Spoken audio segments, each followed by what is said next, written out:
Week-end malamu na Bulungu dans le Grand Bandundu na district pratiquement na province ya Kwilu lelo ndenge na configuration ya sikande senga izali ya kosola na bino ba ikongomani bozali ebele ya ko renouveler biso confiance na bino na chaîne na bino excellence pe ya professionnalisme SML13 télévision tozali kosola mai etali ba actualité o e dominer poso parce que samedi mingi tozongela ko sala évaluation parce que mokolo ya lobby vendredi conseil des ministres et Salemaki Patrick Mouya ya porte-parole ya gouvernement a sali compte rendu balobi chef de l'état Félix Antoine Tshisekedi Tshilombo asiliki penza makasi komona lolenge kani babomi bakongomani na ngambo ya Goma asepeli te pona ye pe a condamné yango. Est-ce qu'il suffit seulement de condamner ou bien sengeli ko diligenter banquette pona ko sala procès public pona ko condamner ba militaire wana ya gâchette facile o babomi et belé et tout le coup ya bakongomani na ville ya Goma selon gouvernement balobi une quarantaine mais selon société civile on compte des centaines de morts to ko bilili awa tout à l'heure bon na lolenge kani ba FRDC ba fungola ki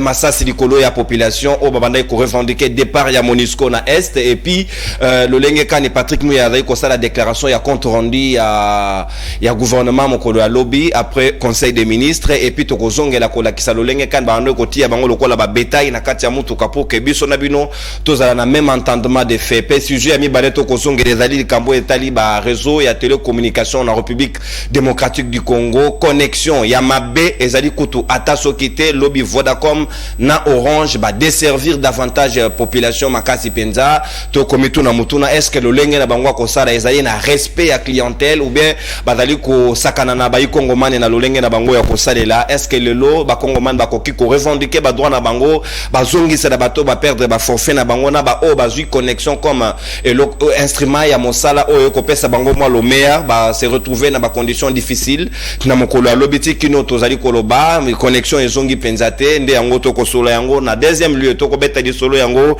na ba ikongomane bazali nanga tout autour ya plateau ya libre débat mokolo lelo na bosolo pe bosembo molobeli ya peuple danu kefula azali na biso elongo pe tozali na mona mboka Joël Mbombo moko ya bayi communicateur pe cadre ya MLC ya Jean-Pierre Bemba bayi moto tozali na elongo pe tozali na le très célèbre avocat Mongali Bonga mwana ongolo kata obucheche maître Patrick Tinda azali na biso elongo na yepeto kosola mai politique ya tongwa lelo pende ko papi Mouya ya UDPS akamati retard moke ministre ya intérieur abenge d'urgence bakendo kokutana na cabinet ndeye akozana na biso te na bakongomani tozali na bango awande to ko beta di solo ya libre débat to ko fungola ba hostilité na mwana mboka Joël Mbombo ozali na 7 minutes mais d'abord to ko kamatana ba vidéo pour que tozala na même entendement de fait pe na kozongela po kamata 7 minutes na yo to kamati nanu ndenge kani ba ko beta masa c'est pas la population na Goma FRDC ya biso moko le ba beta M23 ba betinde population na masaso ya sikato uta ko somba ba expérimenter on nzota ba congolais et puis ya mi baleto ko zwa vidéo ya Patrick Mouya ya pe ya suka to ko suka lolenge kani ba boka ki bango de 4 ya mi to ka lokola ba bétail et puis to ko zonga pona to analyser yango en toute fradeur. C'est parti réalisation Glodinzita.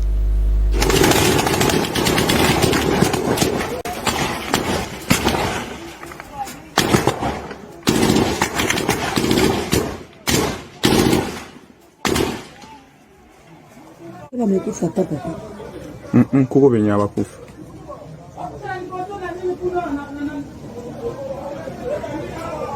ila amekufa ule msaki wa mkichwa ndio vita mkubwa sana hiyo bashinde napiganisha M23 na tupiganisha population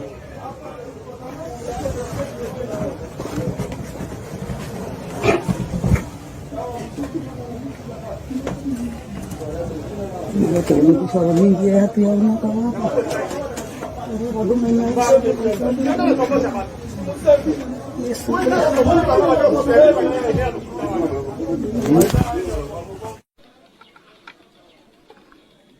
ona basi baone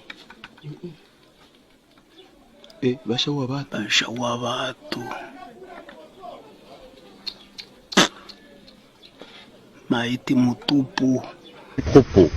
Le président de la République s'est exprimé avec colère, effroi et consternation après avoir appris le décès le 30 août 2023 de près d'une quarantaine de compatriotes brutalement fauchés au cours d'une manifestation dans la ville de Goma de suite d'une intervention des forces de l'ordre. Cet événement malheureux ne peut que faire l'objet d'une forte désapprobation et d'une forte condamnation tant elle est incompatible à la vie en démocratie d'une part et d'autre part à la mission constitutionnellement dévolue aux forces armées. Le président de la République a appelé la justice à faire la lumière sur ces drames et d'établir rapidement la responsabilité tout en soulignant que ces drames ne peuvent pas et ne demeurera pas impunis.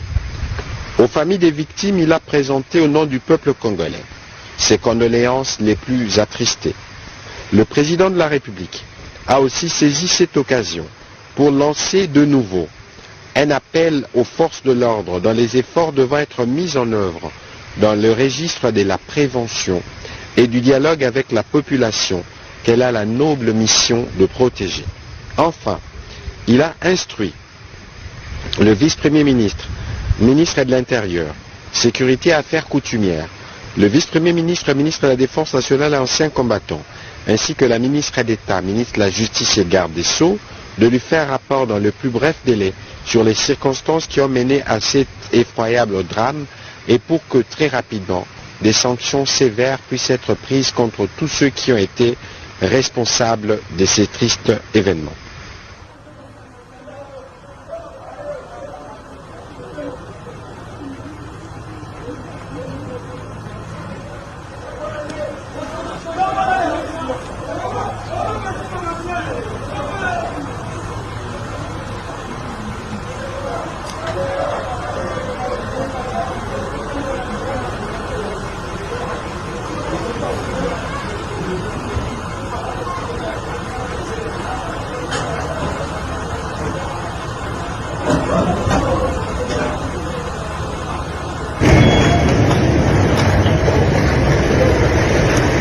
Ona sasa, ona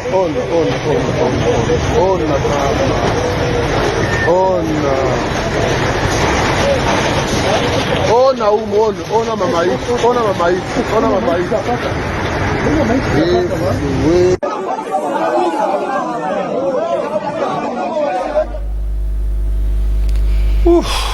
Consternation, vérité, tolokota, sembo, tobosolote. Est-ce que Jeffang Mibale, Yabibembe, et Koki Kozala 40, to ezali plus? Qui dit vrai, qui dit faux?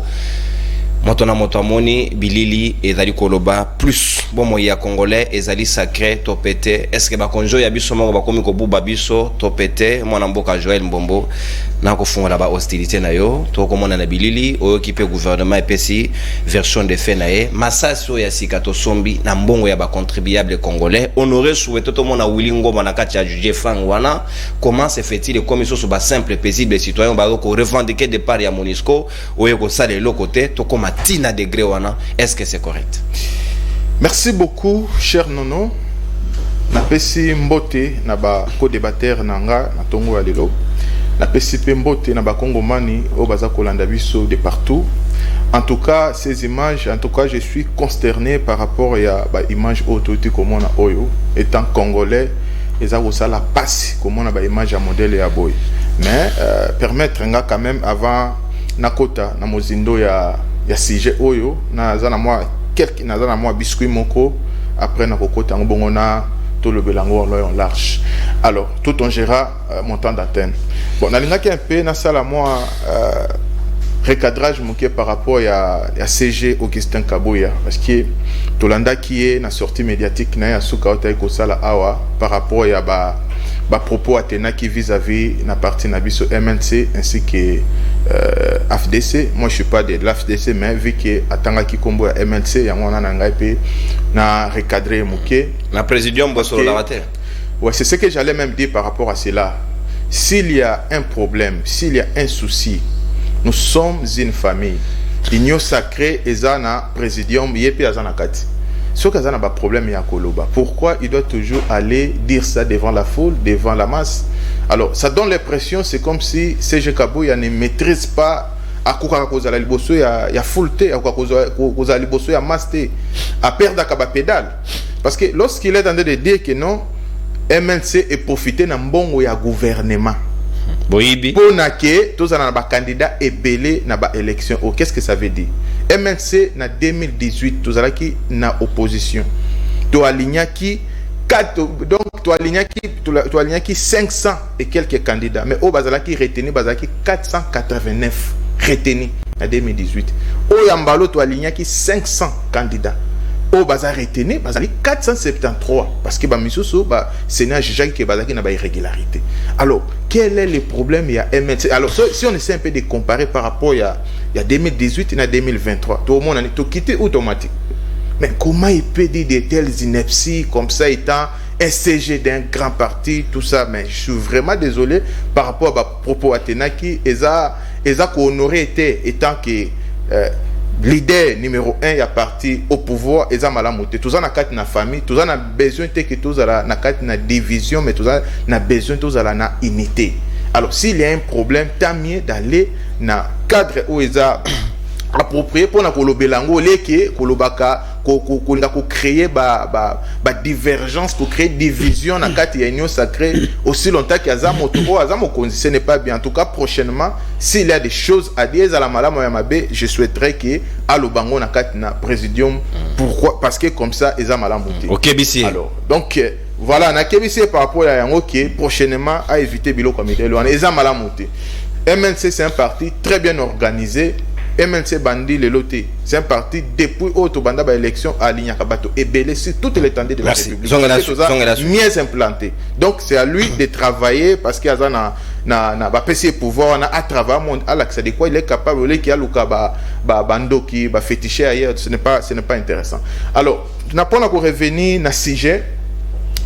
En tout cas, biso na autre côté la ba image o na tala ki yango depuis lobby, bien que na moi ba poko il fallait tout continuer pour visualiser les choses ba internet et trahir biso. En tout cas, je suis consterné par rapport à ce qui se passe. De la même façon au président de la République azana colère, c'est-à-dire que yep azana kanda par rapport à ce qui s'est passé parce que rôle il y a la police na FARDC et zalakate et rokenda kuboma ba paisible citoyen. C'est plutôt les protéger. Mais ce que nous sommes en train de comme on a oyo eza kokota na mission na bangote o eza et comme na libanda ya mission. Alors, qu'est-ce que nous pouvons dire par rapport à cela?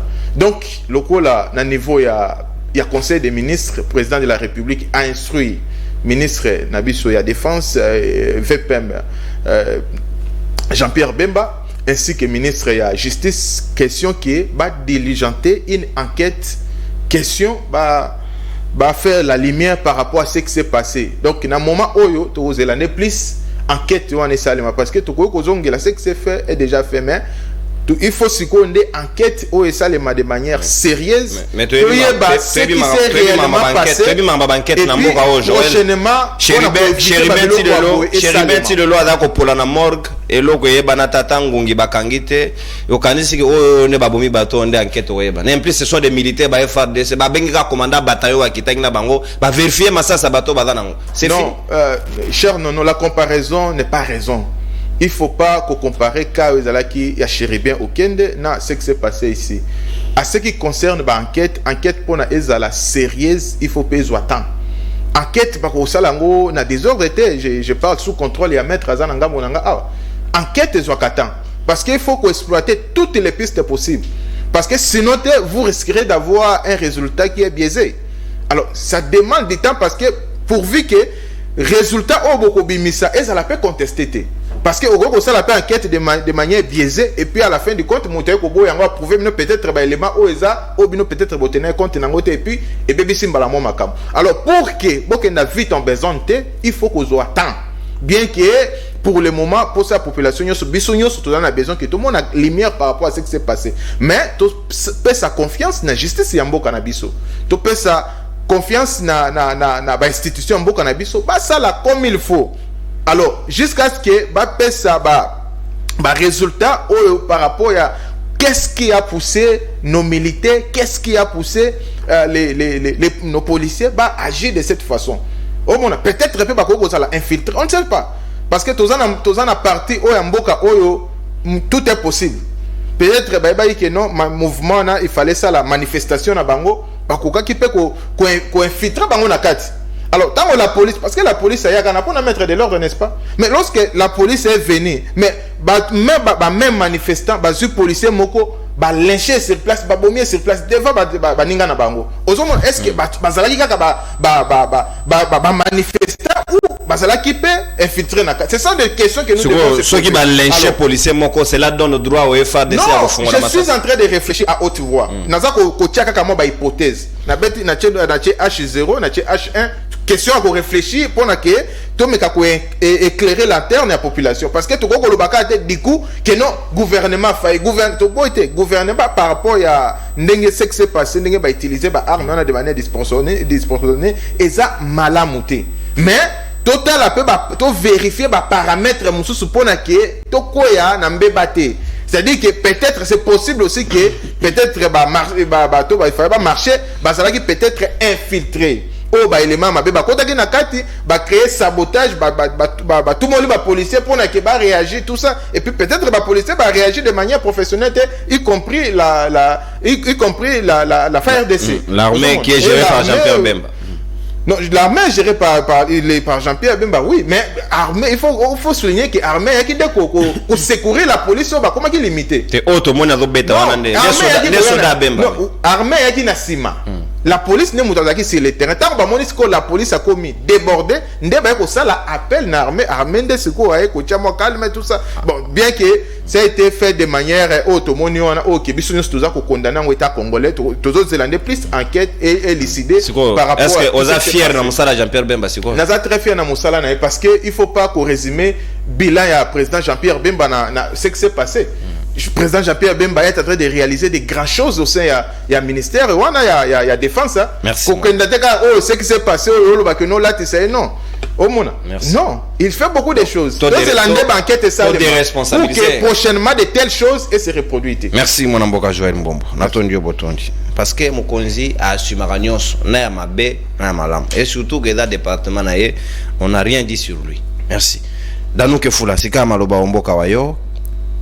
Population oyo lobelaka molobeli ya peuple des populations wana civile FARDC oyo population assombelier Masasi assombelier Sokoto assombelier Bout mabaluke lié a refongola Masasi kolona et poizo manifester pour na départ ya MONUSCO et le chef de l'état s'est dit en colère en attendant batu bakufi balobi 40 mais to monimi to kami balé ce que to koku imaginer to komona keza ki 40 était c'est plus que ça. Merci ndeko nono mbote na bako de batena zana bango na tonga lelo mbote na bako ngomani baso bisika bazali kolanda biso kandenga na lubana bitoko mesana to mesena régime bandeko bazawana ya barate ya babonane ya bisengo na bisengo ya badanse ya babore okomona ngobilana problème wa dance okomona soulever kazana problème bolingo pour azori récupérer baritana ya inani na prison. Par exemple, les allez comme ça, les raison, mais des conono, mais ça n'a qu'à m'habiter, les mal reste mal, même si vous m'entendez ça, l'angoisse, camarade, non, tu cannes que dans le banc, on a le bilan, ma cambo itali, peuple, ponga, le bilan, peuple, el bosso.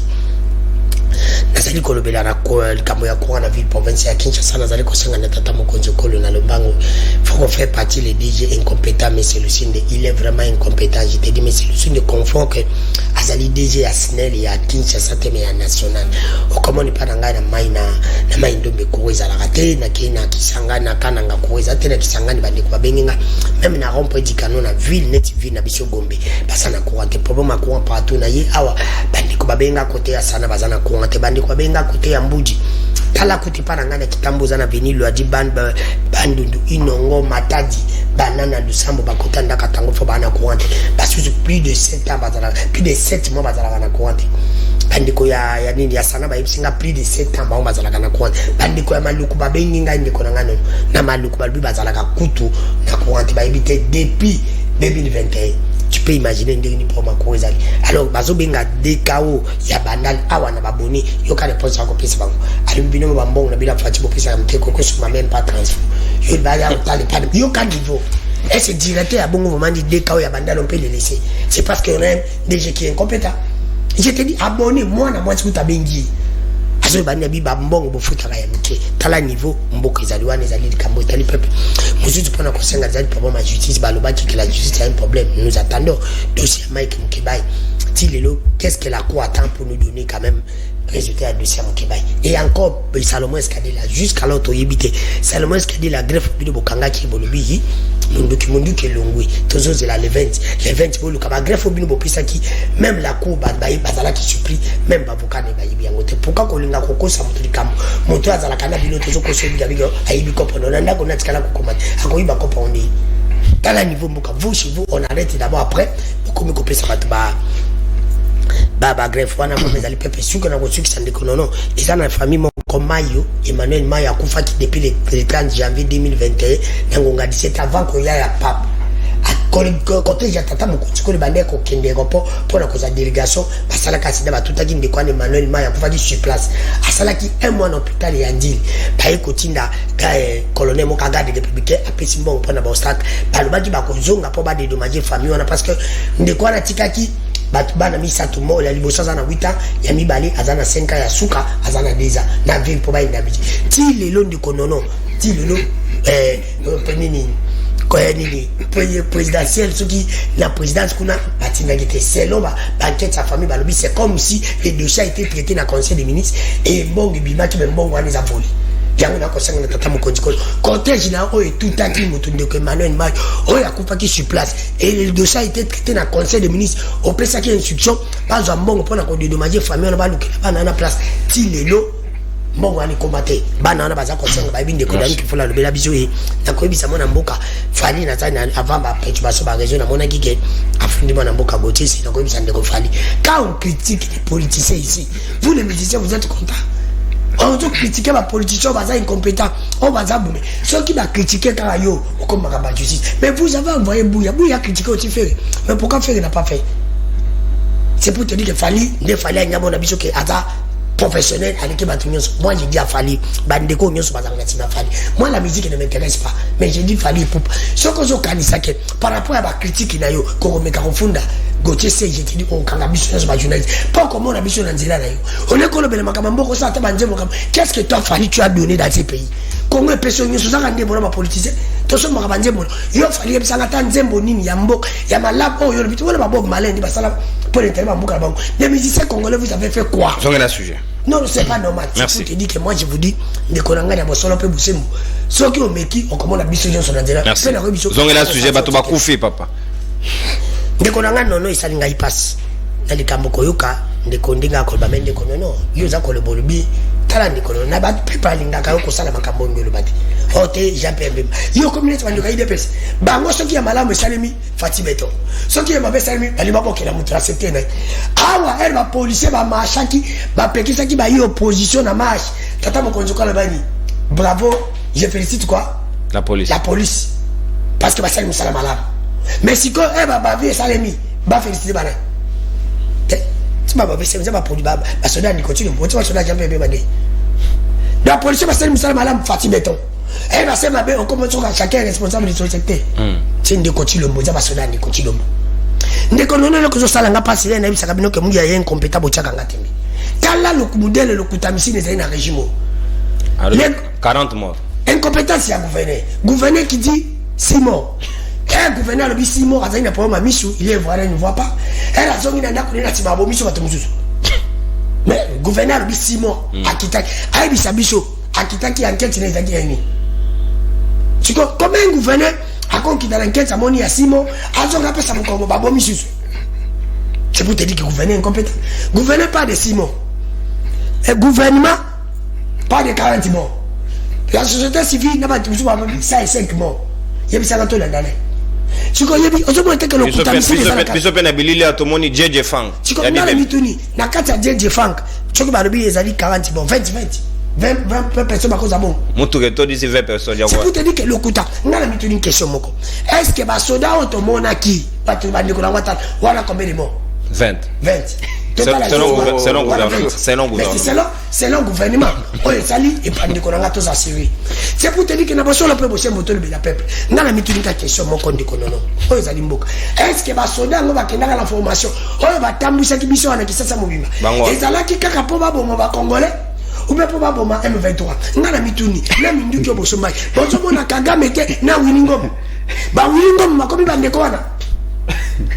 na yebisa ki ndeko tilo mbayebisa biso koyoka mutu te ma moloko kotonda wala ne moloko obana ko bivia bato ngana mitunika keso na totuna mutu na ndiko nanga état de deux balobaka vision ngana zo bisa bandiko ino sacré tala ndiko nanga ko bisa Jean-Pierre Bemba po mo bazwa mbalo batia maman mati azala candidat ino sacré ngana osa campagne parce que je peux dire que maman mati ko comprendre ta vision mobali le ko ba dola la na vision papa Tshisekedi mais parce que moi na zo comprendre vision na c'est comme si de continuer mon papa vision son père parce que bah on va le vision il dépêche na basuluka na bango ça dit l'état de donner le peuple d'abord de continuer pas comprendre autant batia maman pour ya fanda lida papa Tshisekedi tandola la mbete mongo de continuer bazaki na mbogo ba okamba ngona testament Tshisekedi papa ndeko na ngai yo kare bisayo ndeko nono pourquoi raison bango parce que gouvernement oyo ya ba héritier na so ba gouvernement bana na comprendre otali Kabila ayaka jamais tika olanda visa papa na ye toboni ndeko Tshilombo c'est la même chose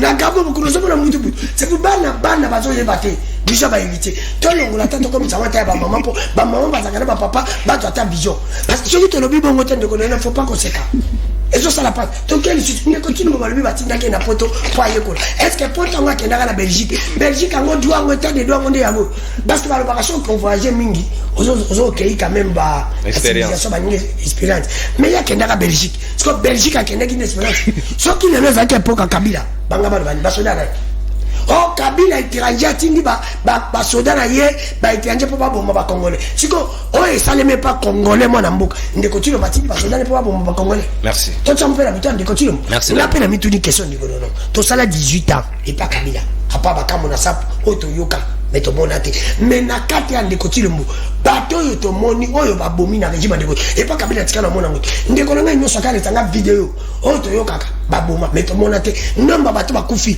panel juste pas Kabila so mona mbokani merci Dano ngala zo ba ka ba soda parce que bolobi que Kabila étranger Kabila n'est pas congolais mais oyo congolais de père et de mère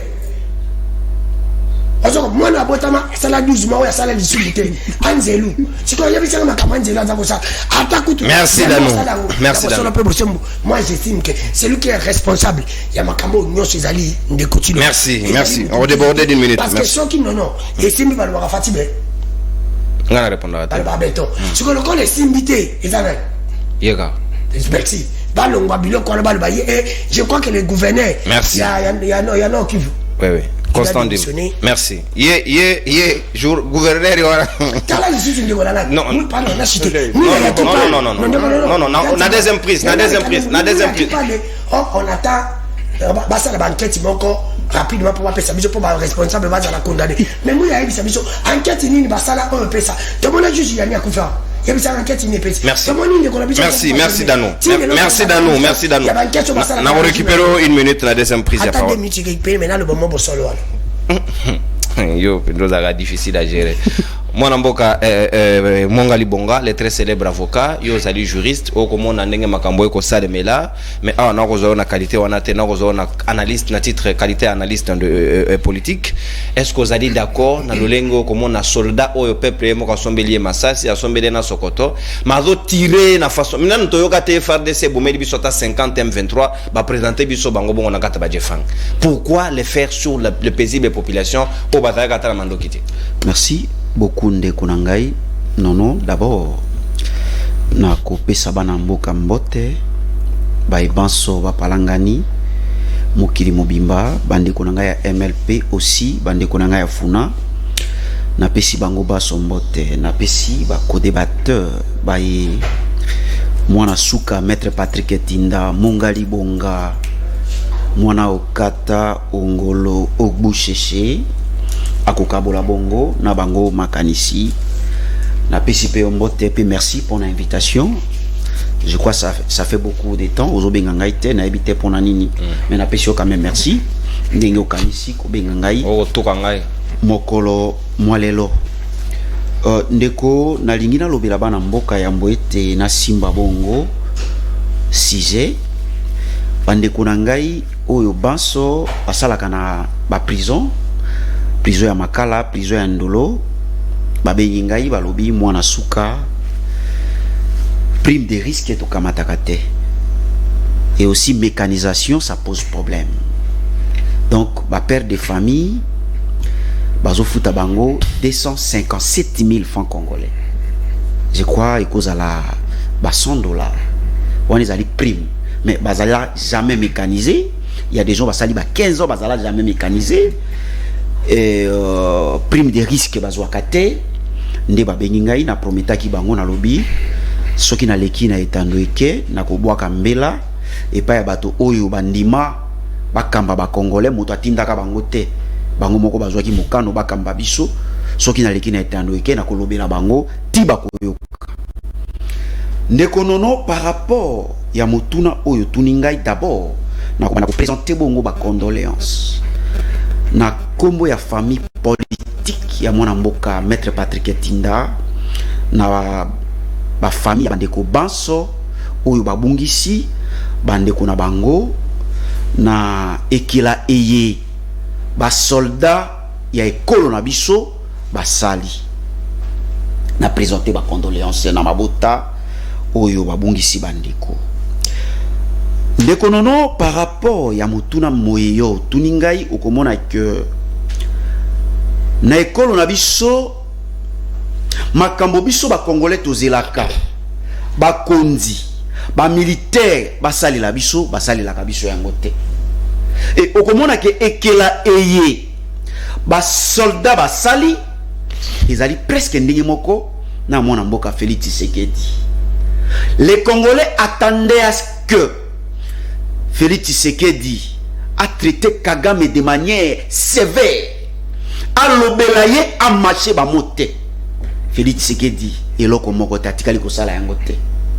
Moi comportement moké ya ba yo opposant oyo tozali na mando kité biso be monoko Félix Tshisekedi akimi mbangu pa na kuna na Kasai alobeli biso ndenge moko na noto monote alobi akolimbisa moto te akotraité donc biso de manière sévère.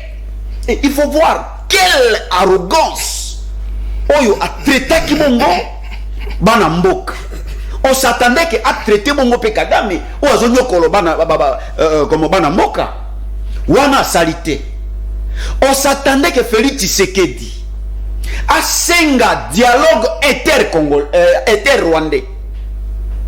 Pour la FDL, bango ba Rwandais ba réclama ba bazalia wa batungisaka bango na lotomono FDL moko te abomi rwandais. On s'attendait que Félix Tshisekedi impose, demande le dialogue inter-rwandais. Ça il n'a jamais demandé. Tozela Félix Tshisekedi na ba négociation a senga condamnation ya ba M23 o ba bomi bandeko na ye oyo basali makambo ya mabe na partie est. Ça Félix Tshisekedi n'a pas demandé que l'on puisse juger bandeko wana. Ça il n'a jamais demandé. Et que la haute moni ya armée na biso okomona que komeka ko sala réflexion makambo biso ba congolais tozo zela na ba militaire na biso basala bazo sala yango te. Bah décréter état de siège, on s'attendait devant M23, repli stratégique, devant population civile, feu. C'est ce que je suis en train de réfléchir. On s'attendait à ce que bah soldats nabiso bah défendre bongo intégrité territoriale nabiso. Bah battre la écolo. Mais comment est-ce que makambo tozo zela na ba militaire nabiso bazo sala yango te. Bah militaire nabiso bah juger bon. Sima ya formation sima ya ko doter bango na ba arme o esombami na mbongo ya ekolo ndeko nono bango ba juger bon ba boma bana mboka oyo bazo manifester pour que MONUSCO asimba nzela akende. Et bien tout simplement parce que ba moni que depuis que MONUSCO a azo aider biso ne loko moko te. Force régionale oyo Félix Tshisekedi bandeko na ngai ya union sacrée bakumisa bokomono ndenge bazoya bakoleka pour babunagana tout ça ba compatriote ba monique eloko moko bazo sala ezali te baya na bibundeli ya somo mais bazo utiliser yango te bayaki soi-disant ndenge bandeko na biso na politique na bango ya tâtonnement babengaki bango baya kosunga biso po bamoni ke biso moko tokoka te armée na biso zo kokate il faut basa la recours na armée ya ba voisin o bazali mosika na classement baya ko sunga moto azali 8e pays azali 8e na classement na armée na matali défense ndeko na ngai ils sont venus na ba armée ya somo et population moni ke ba osana ngo lokote ba komi ko installer bongo comment ba na ba territoire ba komi déjà ko jouer contrôle ko diriger ba territoire ba ndeko ba compatriotes ba moni que non trop c'est trop ba ça la mise en place administration mise en place administration et tout peuple a moni que c'est anormal et ça se passe au vie et aussi des autorités. Peuple a dit se prendre en charge. Il faut voir quelle arrogance, comment on a tué si les paisibles citoyens, si les manifestants, on va à départ, il y a Monisco. On va à départ, il y a deuxième Monisco, où il y a des forces régionales. Est-ce que attitude du chef de l'État au CPL Nango, il s'est mis en colère contre les soldats? Ndekunangai par rapport au chef de l'État, Nakuya. D'abord nako condamné acte et qu'il a ayé ba militaire na biso basali tozo zelabino te po bobo ba civil o bazali na arme te tozo zelabino bo sikola ekolo na soni oyo ekolo se yoki M23 o bango moko ba sikola puisque M23 c'est kufaki nango bango moko ba beni M23 a ba fati bango pendant 14 mois aujourd'hui dans les capacités totales ya aussi sabato bango ba bengaka donc ozomona que ba militaire na biso tozo zela bino te po bo mabiso ba civil bo mande banguna o ezali M23 o ba na mboka na biso pona ko semer terrain et si ba zobotula déjà ba territoire par rapport à chef de l'État ndeko nango komona que c'est quand même pas c'est quand même irresponsable le fait pour les chefs de l'État ya kolobaki ya tondi samina kanda. Moi je crois que Félix Tshisekedi c'est un espoir déçu à décevoir les Congolais de par son comportement, de par sa façon de gérer le pays.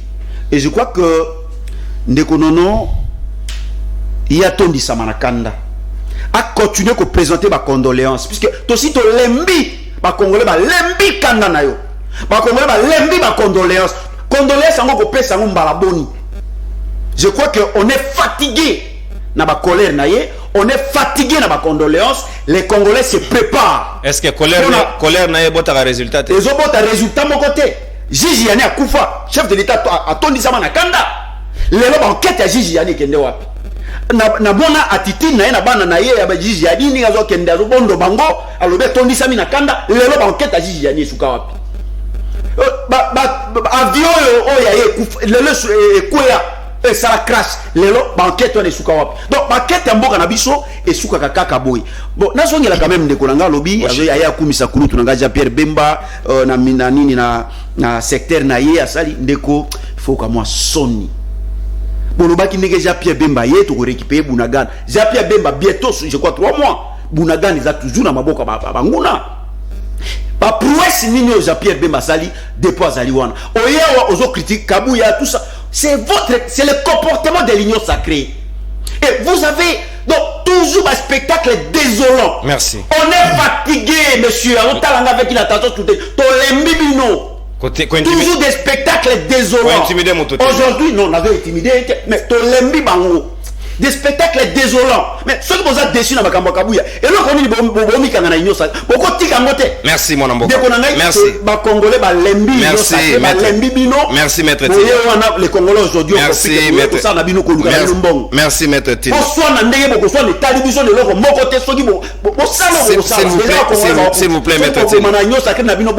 vous plaît, maître. Merci, maître. 9 minutes pour Joël Mbombo, Bino Bourgeois, 7 minutes parce que vous avez largement débordé notre d'antenne. Il faut rééquilibrer la temps d'antenne. C'est ça le rôle du journal. Non, on a vu plein de area en décoyété. Il y a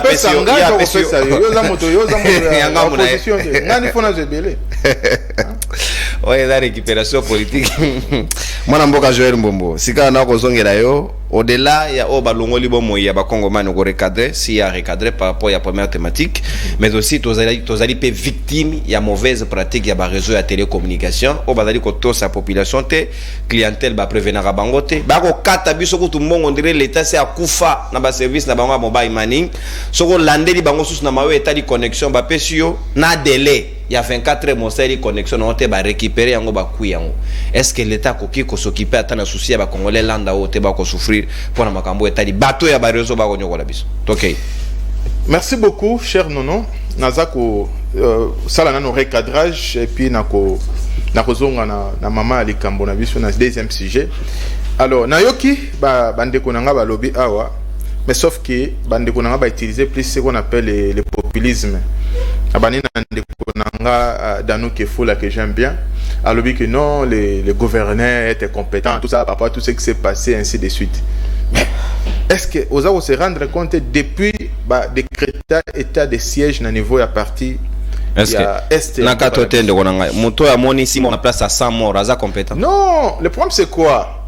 On ezalaki nano, on peut dire quoi? Comptage moko ezalaki provisoire. Manuel. Ce n'était pas un comptage définitif. Automatiquement. Ezalaki provisoire. Elle a évolué. Mais non, ça évolue. Elle venait même saler même balamongo batu ba kufi du coup. Mais il y a moniga 6. Est-ce qu'il faut maintenant te poser la question, ezalaki n'attend nini?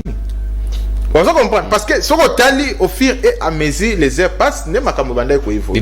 Ils ont qui 5 et comme 20 sikolo et ça peut jusqu'à présent ce n'est pas ils estimé encore à 50 selon le gouvernement. Ouais, selon le gouvernement et puis ce n'est pas ils ont encore estimation. C'est-à-dire que motomoko te pour le moment azana non ba chiffre exact. Mais au regard ya mitu ko to moni ndeko yo ko moni koza. Yo moni mutuka pe ko koza na biloko marchandise msuna kati yo. Joël. Yo moni marchandise to bibembe. Non. Parce que Moutuka, est-ce que tu sauras compter nombre de monde à Kati à Tchefan Dengezawana? On peut estimer comme le gouvernement a estimé. Mais il y a estimé parce que là sur place au moins que ça la enquête là-dessus. On a quand même moins estimation de que vous avez quand même acceptable. Non, je te dis que ça a évolué. On a marchandise. Ezalaki comptage moko et bandeko évolué. Donc cela n'est pas à condamner gouverneur tout ça non. Gouverneur depuis à Kenya à niveau ya Goma, il fait en train de faire un travail de titan où ils sont remarquables auprès de la population. Jusqu'à présent par rapport à assise au tel que le Parlement concernant qui table ronde ok la majorité de la population et y compris les notables au bazan à niveau à Kinshasa bazako lobake état de siège doit continuer. C'est parce qu'il y a un travail qui se fait sur le terrain. Ceux qui travaillent qui na terrain il y a aucun continuer si le travail se fait de Joël Mbombo. Mais comment le territoire est sous contrôle? Vous pensez que mais guerre est à partie est cher Nono, ça ne date pas d'aujourd'hui. Ça fait des décennies depuis 94 tout ce qui s'est passé. Et ça daté à l'éloté. Et ça a changé de bakombo to bandaka ce qu'on appelle banane comment on appelle ça? Afdel aye. Afdel a longo to ke na nini o babenga ngoni na va M23 ezalaki nini? RCD. RCD tout ça. Donc ça change tout simplement des appellations. Mais en réalité ce qui se passe dans la partie est ne date pas d'aujourd'hui. Moi je trouve ça que c'est anormal bande konabiso en face tout ce qui se passe dans la partie est responsabiliser dans les deux il y a président Félix Tshisekedi. On est c'est méchant. Il a hérité des ordres tout ce qui se passe dans la partie est. Mais il y a un dépôt dans le cas a même une recette nouvelle, a même une touche particulière.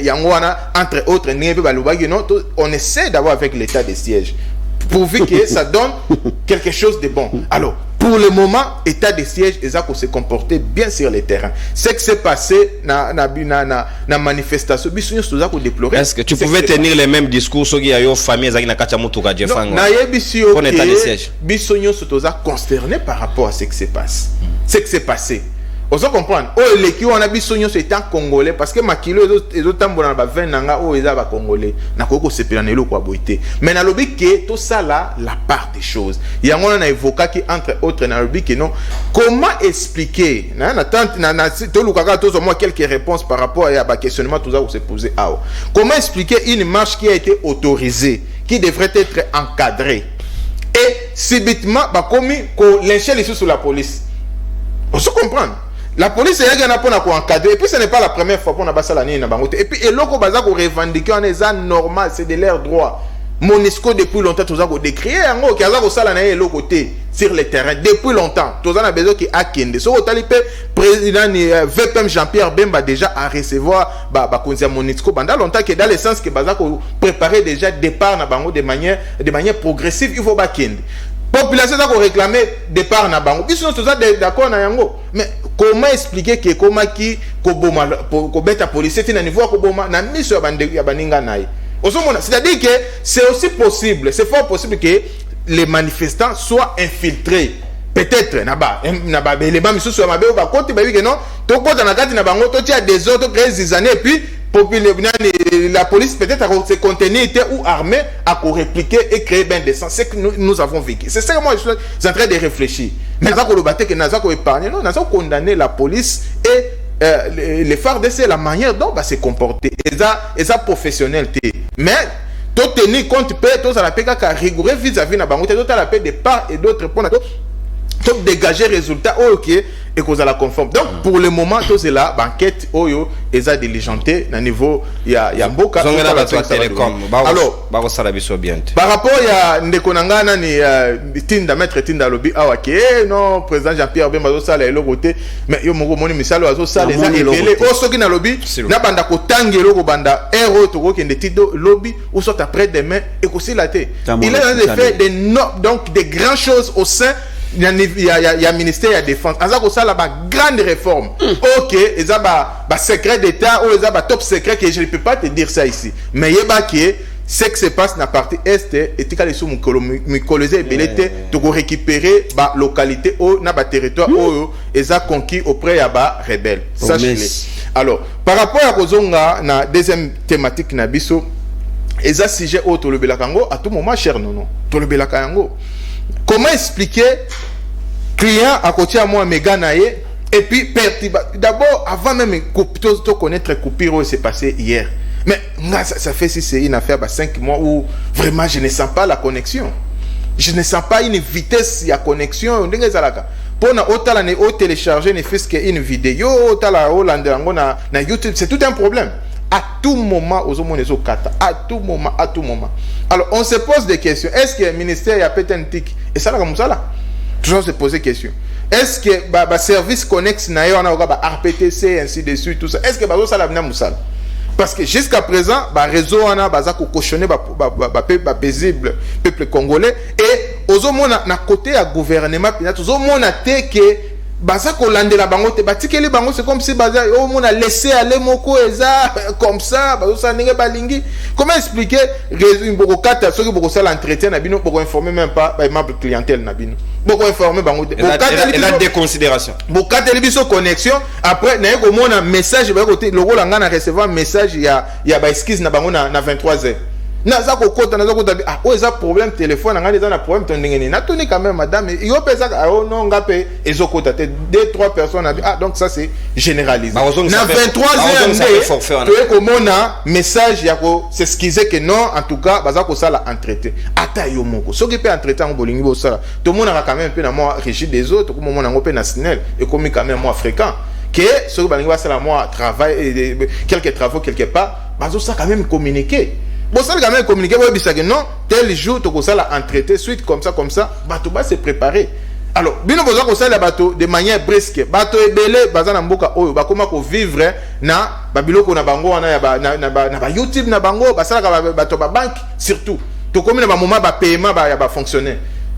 Ça se fait c'est base ya connexion. Tant aussi que connexion exacte, on se montre que vous avez même paralysé na mboka.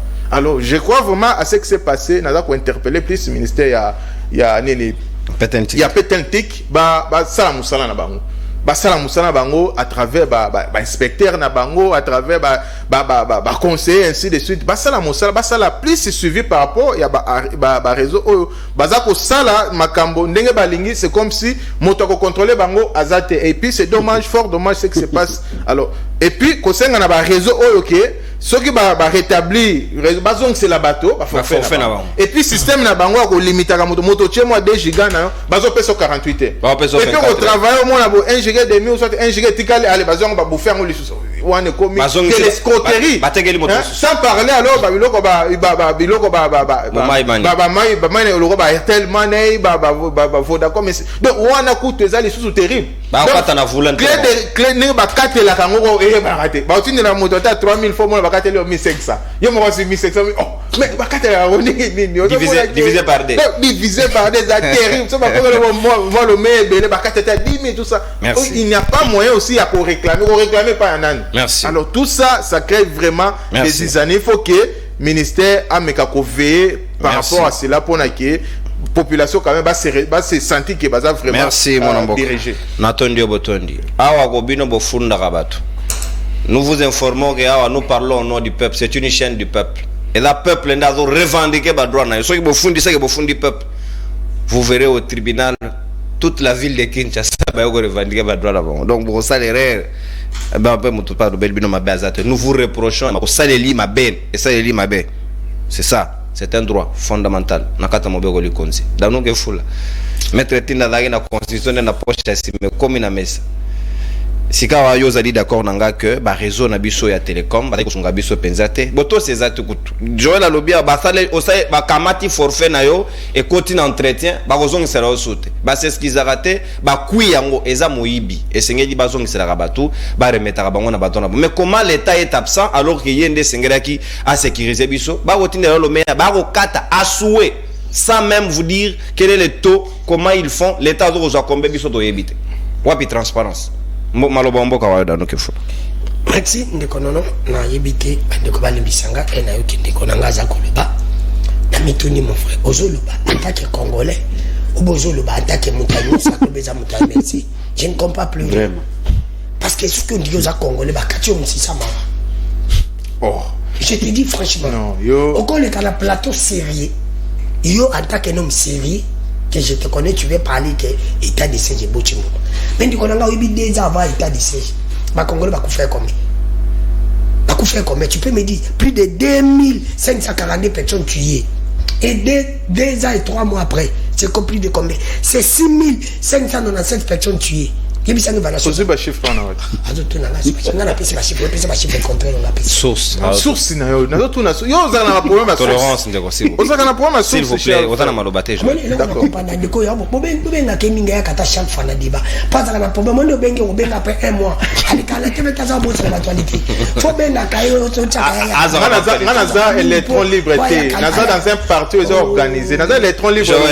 Joël, supporter les chocs.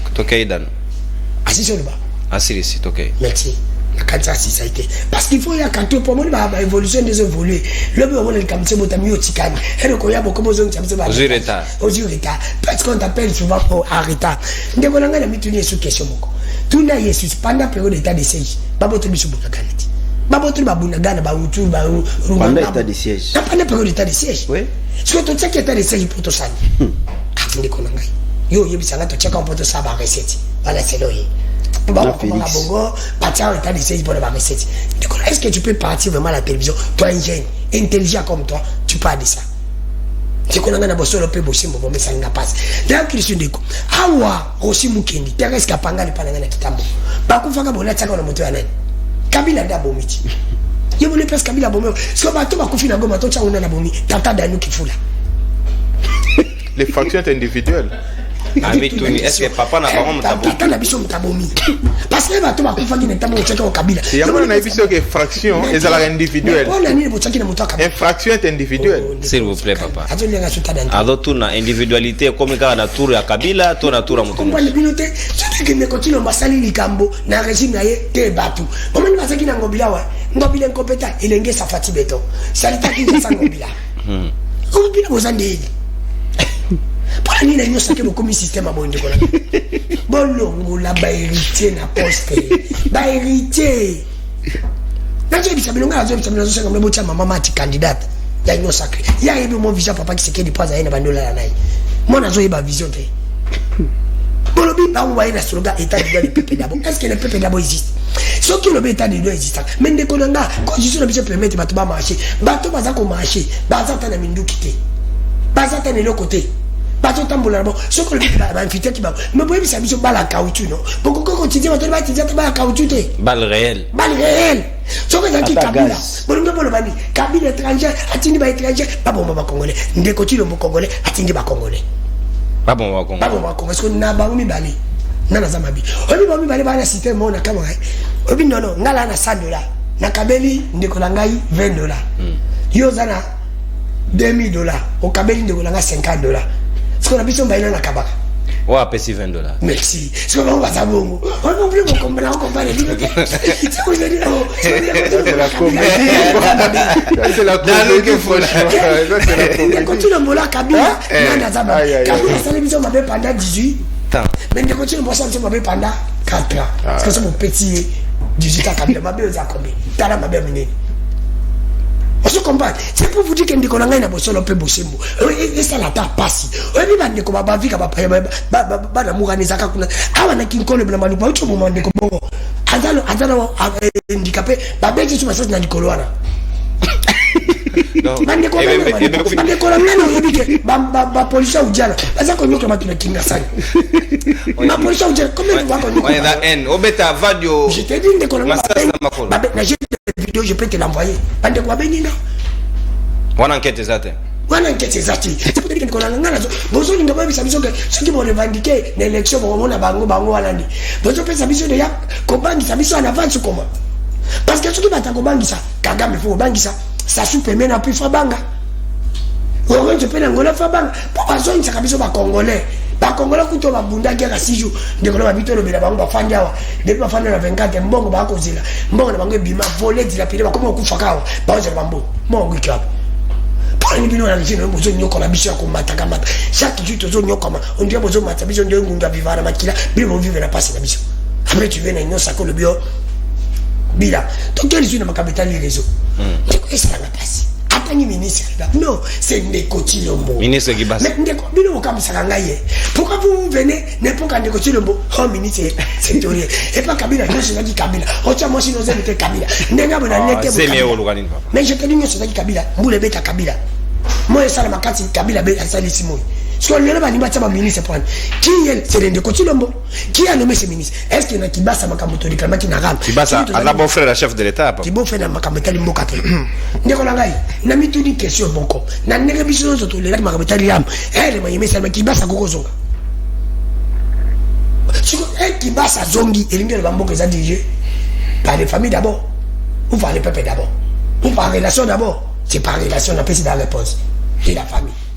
Bolu kamo kanga teze faction teza bosolo ponga lo bosolo ndeko na ngai nono na lo bakango ke régime oyo na secteur etali ba réseau oyo l'état za absent ou l'état za absent ou bien l'état za complice ayebi bazo kata ou bien l'état changer mundela changer ji balongera mkoto bakomo kata bisora mkoto parce que na bosolo pe bosolo ngala zo tema mikolo nyonso ezali eloko nga azotema je suis le seul congolais na bandolo bino liboso okomona batindi ndeko na nga zawana bimibu po kongo tozala biso na mbongo lete totikaka te nakenda mabeta mwa shida deuxième dictature de madame 20 000 ole madame bimsata 19 000 ako bimsa 17 000 16 500 bazo kata mbongo sukeli ba yaza na bandal m josa kopi na kitambo mamonika arrêta ati jean 33 kitambo bandal ndani bazo kata omona tindeli nga mtusu 10 000 francs dani bimisa jota 9 000 o bimisa kuna 6 500 l'état le bagaté batengi au forfait balobi forfait à 48 heures 48 heures au salérité bajango bango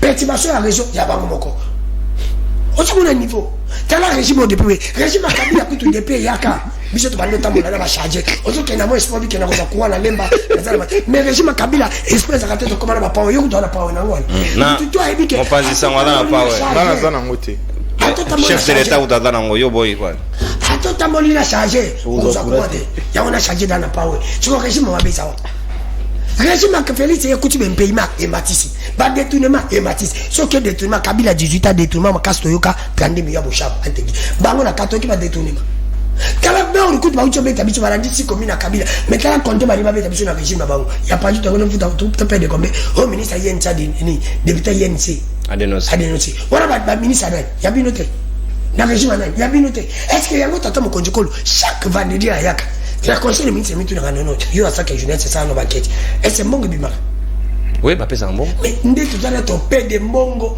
na kake belé ko le kakabi chaque ndé ba yaka bazo ba kenda ko zo ba jeton de présence ba kenda ba ko sala misa pourquoi pas passer la évaluation ya moi là j'appelle mouyo ya ministre incompétent évaluation va dossier nyoso eleka parce que ndé ko nono moni ba ngala zo senga bo l'état congolais il faut s'imposer balobaka biso na kala wa banduka nyosaki o orajezaki ya Kabila o kama sema na kala o Kabila zoti kama o Africell ya mamoli siko Kabila na mamoli baza cité siko ba bisa biso na commune Orange na commune Africell pour makamboyo moi j'estime que la dossier de basali biso il faut l'état s'imposer ba tsana ordre de la secteur wana parce que ordre et en plus de ça bazongi sabatu ba perturbation ba pesa ba on peut pas perdre le biso to perdre pendant 2 jours ba on peut pas tirer ba forfait il y a une semaine connexion fêlée perdre du tout perturbation dans la tête ce que l'état pèse ba ngosukulu pour moi j'estime ce que va foutre ma taxe biso peut être mon taxe santé pour souffrance ces alliés tout le monde a vu mon taxe devant tout le monde a raté merci Dano quand tout le monde a raté merci biso nous t'as consommer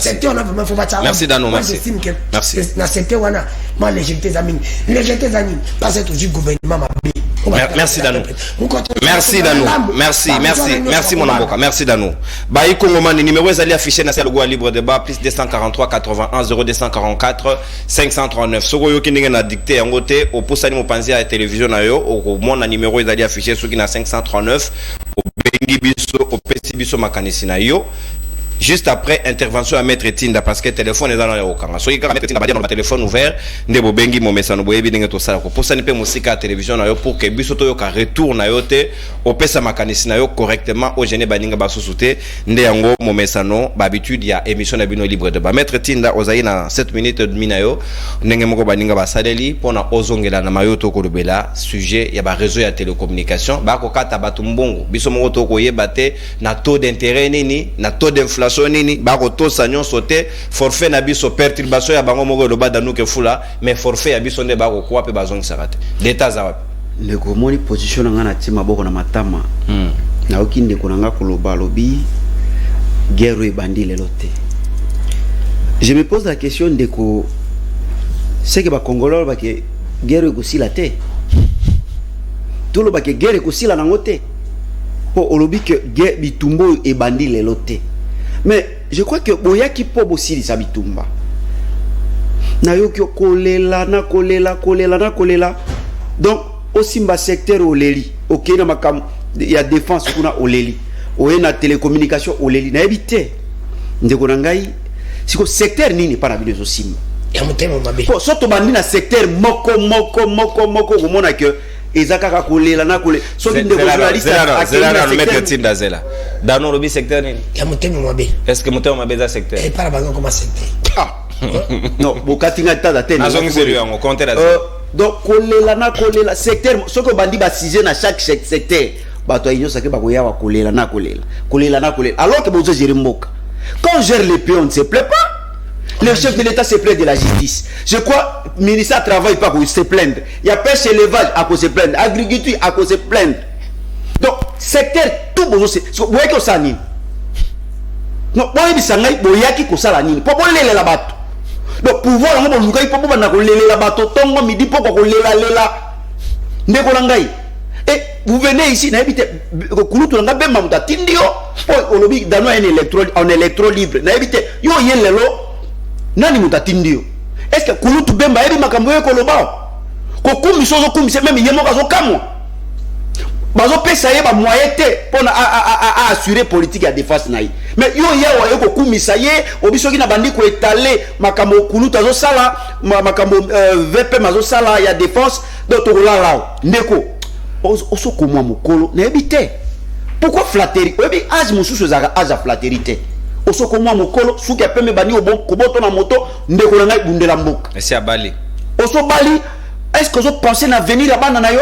Même son enfant c'est que to le gozolia o ba pesa mo bongo zolia zo sepela ndeko na ngai omoni e compétence à régime na bino to sito lembi lokalati chemise ministre to sito lem et ce qui est encore grave ndeko nono okoyoka ba olinga ba pesa bango deuxième mandat donc bo échouer sur tous les plans moi no ya longi te na ba cour nyoso ayebisanga cour ninyo bango ba longi éducation lelo ye wana eko tuka ministre na bango lelo aye eko tuka ministre na bango ya pétentique aye ko tuka yawa alors que avant ça ni kaza moto inyo sacré ndeko nanga et avec ces spectacles désolants il y a Bitumba autre président assemblée provinciale na gouverneur à ville au Kotoyo do Bitum bino na Kabuya bokomi ko betene et avec ces spectacles désolants ba congolais ba ba bololé ba de sous bino inyo sacré ba moni bino na échec pato to kamate susu c'est que bon mo inabiso to ke ndeko mabapaka to bonzela ngo bino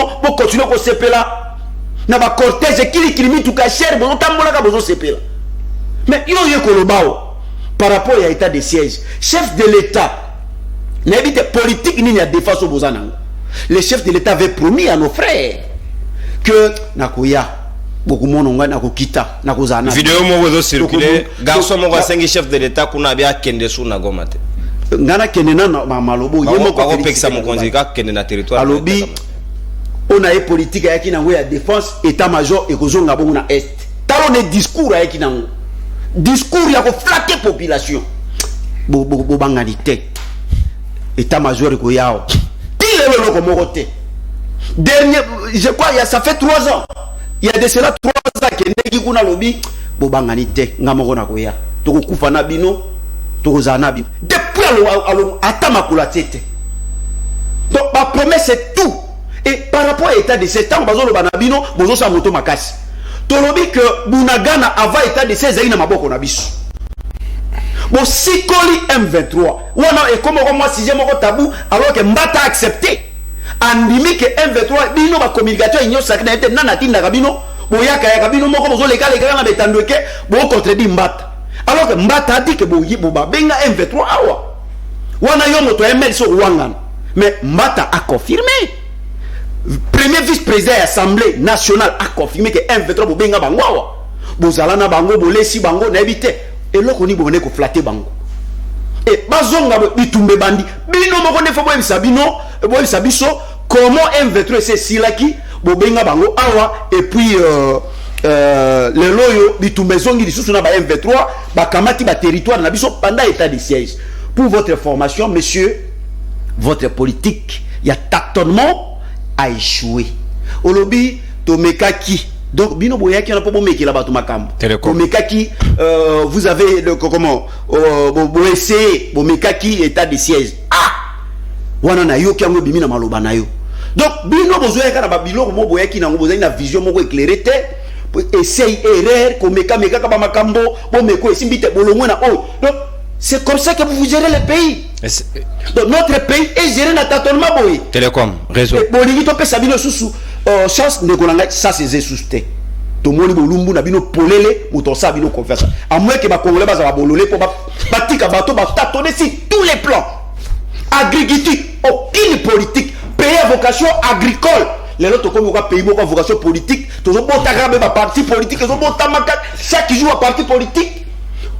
Et il démontre qu'on investit dans le réseau, réseau, qu'on investit dans Séni. Donc, lelo, ce que tu as dit, mbongo Séni a sali tout royo. Alors, il y a un mbongo à bon côté. Mbongo a investi dans le donc, tout le monde vient investir en politique. Nazonga par rapport à réseau. Au moins, il y a un réseau, ils ont sa incompétence à régime en place. Et ça m'a kamuna kendenango de gauche à droite.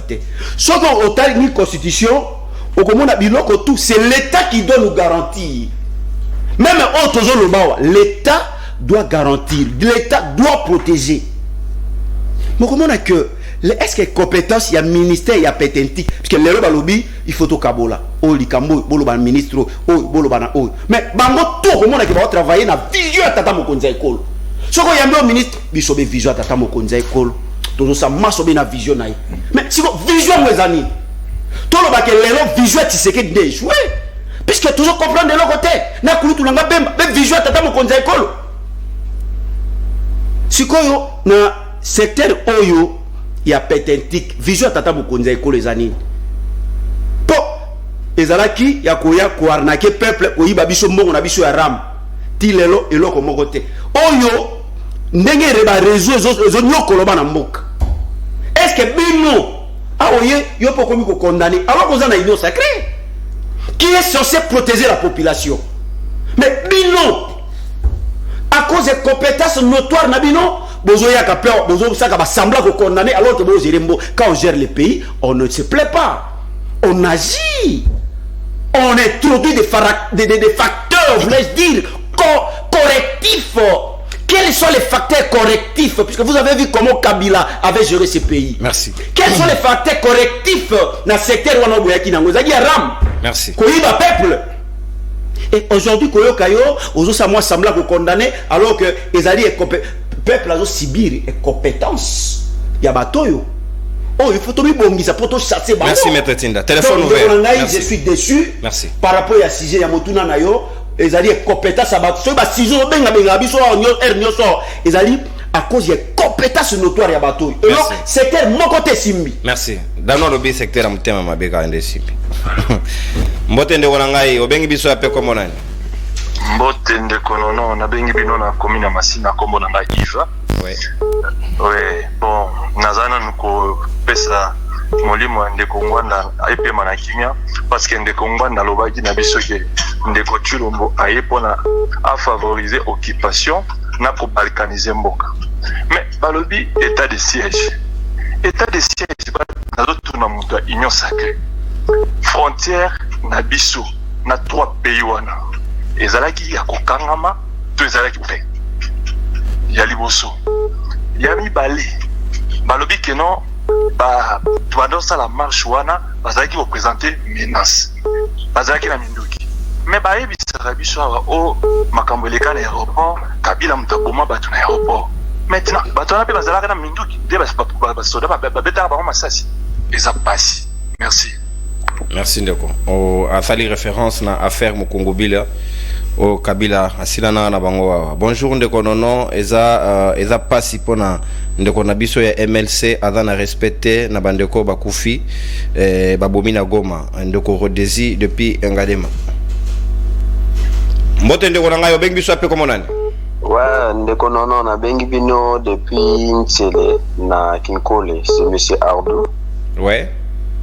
Na félicité, bon, na paix sinon merci pour na ba ndeko nyonso baza na plateau, que ce soit ndeko union sacrée et puis côté position. Bon, pour na sujet à l'élo concernant ba makambo de Kinagoma, c'est vraiment déplorable. Donc tout ça, ça montre juste que tous avez un président moko ou aza ayaki na vision claire, que ce soit pour la sécurité à l'école. Pour na rotala pena président Tshisekedi na ba makambo ezo de ka oza ite mutu pena akoki ko komisa mboka na niveau oyo. Et puis pour la télécommunication, tout ça, ça montre toujours manque à vision à président. Oui. Mais na lingana soulever le comment concernant des codanus, la sujet moi le belay sur Fali Poupa. Fali Poupa n'a aucun problème. Les andende qu'on a bino moko ya journaliste oyo abengisaki ba on a plateau de mutakaya ki ba insaliter na news. Fali atikala répondre à mututé na ba nti bomo na ngo fallait les caper même na bémission. Donc par là ceux qui est commis à niveau ya bongo c'est que ta mususu ezaki na ba biloko moko pikaki yango afundi ndeko na bino journaliste. Donc bo asimena nous par là et puis bon luka koyeba ceux qui esa pona nini mais koloba mabe pona Fali c'est un jeune qui fait sa musique vraiment na ngenga kimia et puis aza rapidement na problème à batuté. Donc voilà un peu quoi. Donc bon week-end à bino nyonso na sepi makasi pona plateau. Merci ndeko. Nous se sengele ça mana bondeko. Mongona ya mutu azate. C'est le Congo qui nous réunit, les dénominateurs communs. Les individualités on n'en a pas besoin. Union sacrée. Pas bon mabis. Non ndeko. Oza trop fort la message na on a suiga wala.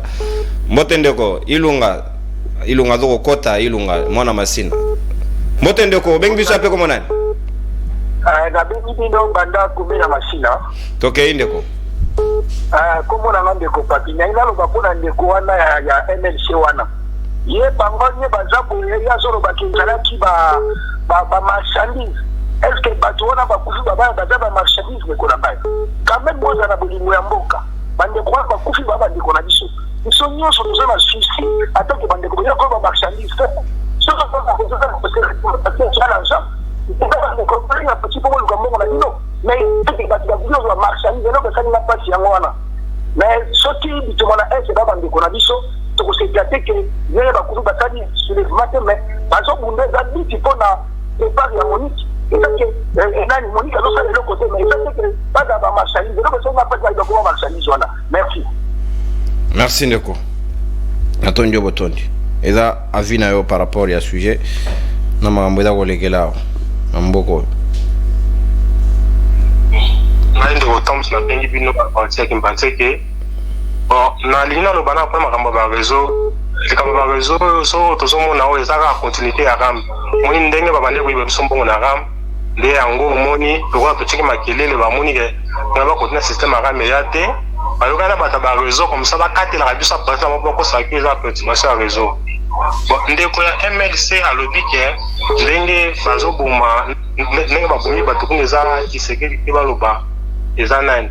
Siko ituna ebwe la temps ba bande ko loba ke bato babomeske kabila zao za sur le terrain et puis a boss la terre bemba kindra na CV ona makambo ile kana Centrafrique ai bisanga se bemba imo ma koloni ya na Centrafrique omoni kaza na contradiction gestion na bongeza ya mabe surtout les somo monene zake ndeko tiseke dina ministère de défense on a fallu pas que ça on est assez rebelle bemba c'est un assez rebelle fala luka mutu moko waza compétent mutu moko waza sain mutu déjà à mona makina ba congolais que c'est sous ministère de défense. Et là, on est donc, il va nous dire que nous allons pas la bonne zate, pas bon à ma rabat kente, parce que son boca bat, mais il est bien bon sans boca. Merci Ndeko. Toza samedi, toza sous na 5 appels. Samedi na pesa rabino mo marge, botuka ba konzi boye bisa bango makambo ndenge esengeli basara. Peuple ndako lo bangate, bakanga peuple te. Mbote Ndeko. Bonjour. Mbote. Avec bino à partir à Massina. Ouais. En fait, nous allons intervenir pour la télécom. Généralement, sur le déficit crédit, le taux de pourcentage il est de 10%. On a sur le déficit crédit. Et si tu fais un transfert, le coût de transfert, hier j'ai fait un transfert, ma cabine, on m'a demandé 8 000 francs. J'ai tenté de le faire dans mon téléphone et ça m'a coûté $3 presque. Donc, il faut l'État, en dehors des frais d'envoi, imposer juste des frais de retrait. Ouais. Même si on tient bon, $3, on oblige à la personne qui retire bakata sur $3. Donc, en tout cas, sur ce point-là, notre taux d'intérêt va imposer lorsque vous avez fait ce crédit. En tout cas, c'est ça mon intervention. Merci beaucoup. Merci Ndeko. L'État n'a bengi 3 fois, l'État. Mbote papa, bengi biso ape comme on a. Oui, na bonne la bino ya Barumbo, papa John. Oui, papa John. Moko abitué, toke mbote na. Oui, la vie pour mbocho papa na ngai. Azo lingana contribuer moke na makambo yo leka. Na nazo insister quand so nazo benga bina makambo eleka na ba est de la biso. Complice à l'hypothèse de la président de la République par rapport à la réaction de Mme Cheleka. C'est comme s'ils sont fous de ça. Donc, on a écouté, mais ma dossier est pourquoi lui il ne se lève pas? Je le bélo au côté pourquoi?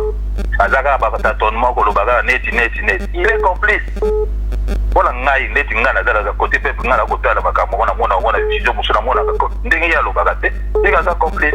Tout aucun domaine de communication. Lobby la famille de va tirer un message la Orange. Batindelinga oh papa kene na kwa moko bo batindelo $75 batindela $75 babi ke pela zumu tongo pe na tindele message tindaka ba numéro na hote a insisté na bengi mutongo a pisinga non numéro oh soko kumikira na kwa na za député nazo ba neti mutaza lingala baluba a pisinga na za député nazo postuler za tindelo $75 so mela bana bakaye ngala yibiseka la singa ke insulte mo oza TV mo na luba makambo ala dédicace wana ngoloba kwa batu wana communication bazo ko protéger biso te na ba bato bazara ba bloko ba arnaqueur wana il faut pas protéger ces bichons va bablo voilà ba yi pas des ambos sur $200 ba salinga sur le moko pour $200 eke. Merci Ndeko. Merci Papa John. Vraiment félicitations à Ndeko Langa ya Kitambo alobela bala Kitambo mingi nani. Tanuke fula. Ndeko Langa bugala o elombe. Mongoli bonga o bucheche o kata o ngolo. Fona luka. Tikala da numéro so mele tengolo. Amela masarate. O tela crédit. Merci. Merci Ndeko. Mwana o kata o ngolo bucheche o Kongo. Asomela na nini? Asomelo tempo. Mbote Ndeko, bengi biso ape komo nani? Oui, alors Mbote non, bonjour Navino. Bonjour Ndeko Nangai. Avant dernier appel. OK. Ah, merci. Nalini naloba na Ndeko Joël Mbombo Boya. Loba. Ah, ba yaka na émission pour la kosala ba aventure te. Aïbisa président na Jean-Pierre Bemba a commis déjà na âge moko ya retrait avant d'asaka na ba koko na piscine. Iza âge moko aza ba charge o ba pesa yo anate. Ona makambo ya batuerie na mboka oyo dasi to baye yango bango ba créer phénomène mubondo ba créer yango mubondo bazo koma ba dekuna na plateau bango bazo kanga mubondo mais bango bato bazaki ba leader ya mubondo ba mfumu wana ba ya bango ba dota bango ba jip bazonga nango ba kiawo ba noni kongo ba bengaki na kombo ya zombi bango bazalaki na bazaki loja na kiasa bango ba yambaki bango ba pesi bango ba jip bango mais le bâtiment de continuer même ba congolais bazo réclamer droit na bango na monisco bazo mona bien te bazo ka bango bazo ka ba réclamation na bango bako ma tiko continuer ba to important donc que la route est là qui te côté en tout cas mbolo vraiment na élection ya to élection na bango te faut pas kingi bazo. Merci Ndekorangai. Tu te na appel moko pour que to boucler en toute quiétude Totonda Bino Botondi. Bonjour monsieur Nono, nous sommes déconnectés depuis hier à partir de 16h jusqu'à présent. Vraiment nous sommes fatigués de la colère du chef de l'État. Au moins, il faut qu'il nous dise la vérité sur ce qui est derrière ces massacres. La colère, n'a pas tout. Motende Wananga, il est tout dernier appel. Kende Mosika télévision, s'il vous plaît, ceux qui te osent à montrer sous. Oui, Motende Konono. Moté, c'est parti, ok. Oui, nalingi na télévision na weza pembeni na yo toujours ka retour de Konangai, on va prendre quelqu'un d'autre. Oui, biba principe. Oui,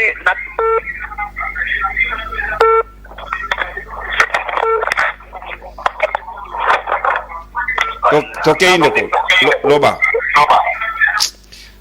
Il est toujours au même endroit vraiment de Konangai. Retour wana sala ka baninga basusu na matoi kitoko mingete. Au PC chance na moto mosusu poto sirisi. Le tout dernier appel de Konangai, au bengi biso appel comme nani? Bonjour Tata Nono, na bengi bino na monga fula. Oui, de Konangai. Désolant, ya komona nde Konanga mbombo na plateau. À son âge flatteur. Bino ne bozo ba kisa sou passe na biso. Bino bozo ba kisa na biso passe na mboko yo.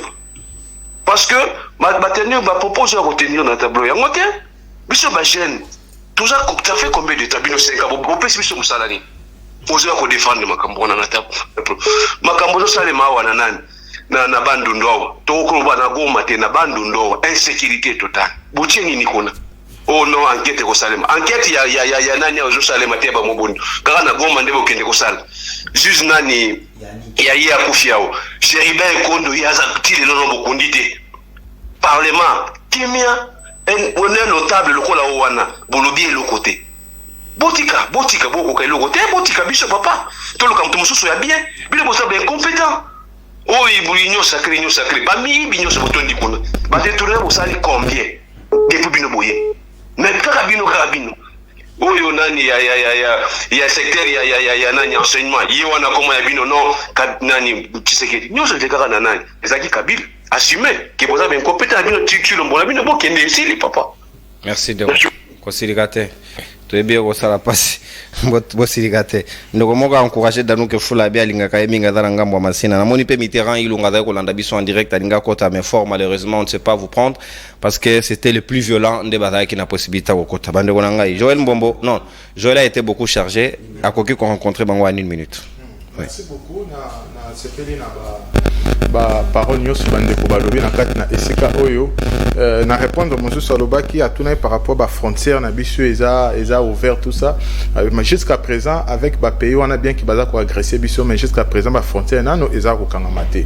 Donc c'est ngolo clarifier par rapport à Olobaki marchandise sûrement va comprendre. Oui, certainement par rapport à marchandise peut-être ba to ba comprendre on a marque ya na sens ya mabe en tout cas on va présenter mes ceux qui va comprendre la marque Amabe en tout cas je présente mes esquisses dans le bail qui est dans le sens que tu es bagité vraiment c'est que oh ezalaki na kati mais on va comprendre on a marque Amabe ezaki pour na ko léser batoté là je m'excuse par rapport à cela. Merci. Mais par rapport à la frontière jusqu'à présent avec ces pays tozana biso na frontière là ya polele alors régime ici n'est pas à comparer avec les régimes passés. Où les cas qui passaient, tout le monde a comment est-ce que basala qui makambo ma B où ezaki même ndekonanga en face où ya MLP ba perdre bandekona bango ba boma bango na bakayao et ba boma bango na siège na bango ma lokola comment na epé moto FCC akoloba yango te donc régime oyo ala MLP ala FCC non akoma ba koma pe na FCC baza bango ça vous devez les retirer baza nani Moïse Katumba ta osala n'est-ce pas basala parce que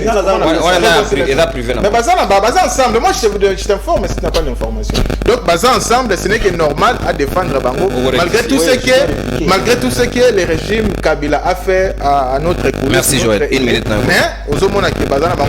Merci Joël Mbombo, merci beaucoup de Wananga, une minute là. Mon amboka dano kefula. Non, to lukanga ba raison depuis régime Obaya ba yemela biso kanzi ba matusa mwe bango ka kolela balela kabaza makasi na ba promesse papa kitaosa ndeko je te dis matusa mwe ba nzimba yimbila biso yango ba yimbila biso ndeko Tshilombo etegala Kabila bis régime ba héritier il y a un régime à Bana, il faut qu'on fasse partie bango kutia mutamalam parce qu'il faut pas voiler la face que nyonso ndeko Tshilombo akuta à Matissa mabeza la entre Kabila na ndeko Tshilombo zani Kabila aye a créé un problème accueilli mais ndeko Tshilombo aye ba ki ba problème pendant 30 ans ya Mobutu 18 ans à Kabila azaki censé maintenant qu'on paie sa résultat parce qu'il y a des problèmes et dans les mécanismes il y a 4 mutuka ba biza pour ma roti il faut ça aluka supante longola ka roti ya kala tiesika et si parce que so yebi ka mutuka ba biso za pour ma roti ba biso que malade na pour ma appendicite ba le résultat yo sala ka opération ce que so za ki meto faut lukala no yeba no sala diagnostic o yeba malade ne continue mo to tika tika ba problème ba congolais après sa solution to moto c'est la santa ce que y a déjà oui je te dis ne kono ngalo ba makambo na ba ngalo ba bosolo ngaso ki malamu isalemi na kubeta maboko mais le kola malamu ezate nyonso ezama nalibi mwana wa azu 8 la religion a comment ta classe de na mathématiques aux autres na français cotation au salini mais de religion na nini cotation c'est ni je na bonne de continuer mon gratuité ma be azana 4,5 sur 10 mais oui mais il y a pas gratuité azana 4 ni coton ni secteur ni yasani ndeko nono bande kona biso na kufi na ngoma responsable na bango izali muto atindi babo mabatu izali de continuer mon local appel bataki responsabilité batinyo so bakufaki yakala kama na sapo bataki na Kabila. Merci. Merci Dano. Maintenant, une minute. Oui. Merci. Merci Dano. Merci, toi aussi. Une minute. Ah, numéro Ndeko John a sengaki depuis Barongo. Je crois qu'il peut profiter de l'occasion.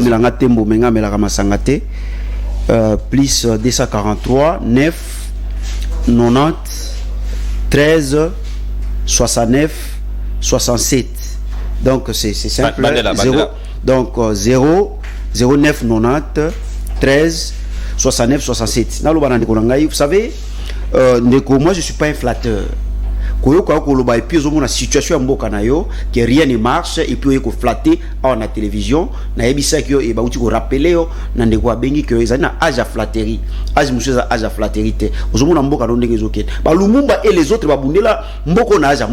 classe autant que classe si tu es médecin avec économiste aux économistes non écoutez aux alliés économistes autant que classe ba koko na biso batanga ba classe biso tutangi te ba koko na biso bazali ke belé ndenge biso tuzale lote ba etando ke zala kité lelo quand même moi ba etando ke zali bozo leka bandeko bazolo kanike tozolo bana etando ke mais ba koko na biso bazali ke belé boité batanga classe te etando ke zali te mais bazwa ki risque ya kobundela mboka na bango et ba bengana mondele aujourd'hui tozali ebelé totangi ba classe ya somo etando ke zali mais un groupe d'individus moi conglomérat na bino bozo saka na ba congolais boy Et vous venez ici à la télévision alors que vous comprenez que rien ne marche au pays. Et yo jeune, je peux comprendre ceux qui papa a 70 ans ou 80 ans ailleurs ils ont flatté. Jeune boye ils ont flatté. Avenir à bana nous en ndengeni. On m'a dit mboka oyo. Ceux qui ont le balelo na tiseke des puisqu'ils ont géré mboka na biso. Ceux qui géré kambo na biso te. Ceux qui géré mboka na biso te ngalo kamuta lo bana yelo kwa ate. Ceux qui ont le bana c'est puisqu'ils ont géré mboka na biso. Allons gérer avenir à bana biso. Merci. Donc nous devons kolobelaye que rien ne marche. Et depuis que tu as dit que le besoin de bateau va moto ma casse à ton lobby tu bazo yo kate. Merci. Le Félix Tshisekedi au pouvoir, le fils du Sphinx, se refuse obstinément avec opiniâtreté. Il y a qu'on s'est séparé dans l'anti-valais ya M. Kabila. Aujourd'hui l'anti-valais tout ya bundisaki. Aibisaki ba décoration à policier lobby ngana kamata soda na soda vous en motuka na ye na mpango na ye. Merci mon gars. Aujourd'hui a prometté que tu fais dans la Est. Toujours de la pour la cité de Gonono, Félix Tshisekedi que nous faisons dans Est, a palpé souffrance avant de décoration. Il a déjà répondu. Il doit aller là-bas à palper dans le à la citoyen, il demande. Et puis, état-major est le mot et que merci, s'il vous plaît, Maître Tinda, s'il vous plaît, mon gars bonga. Alors, le bilan est encourageant. Il y a déjà que le bas réussite. Merci. S'il vous plaît. Il y a le bilan. Merci. Merci Joël Mbombo.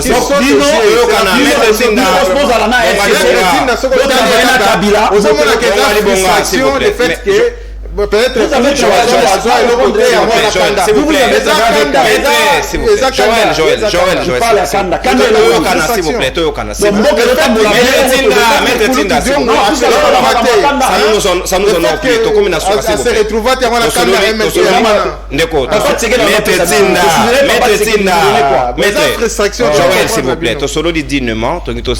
il faut pas faire. Non, s'il vous plaît. Ça fait pas propre. Non, Joël, n'a sanctionné, s'il vous plaît. Yo pe na opesa. Danu ke fula discipline boza wa danu émission style boseka parce que c'est le Congo mais situation Goma il faut osilika. Osilika o faut bota ba résident. Et là chef de l'état biga il se fâche. Mo konzambo ka mo kwa sana kanda. C'est la kanda makazi.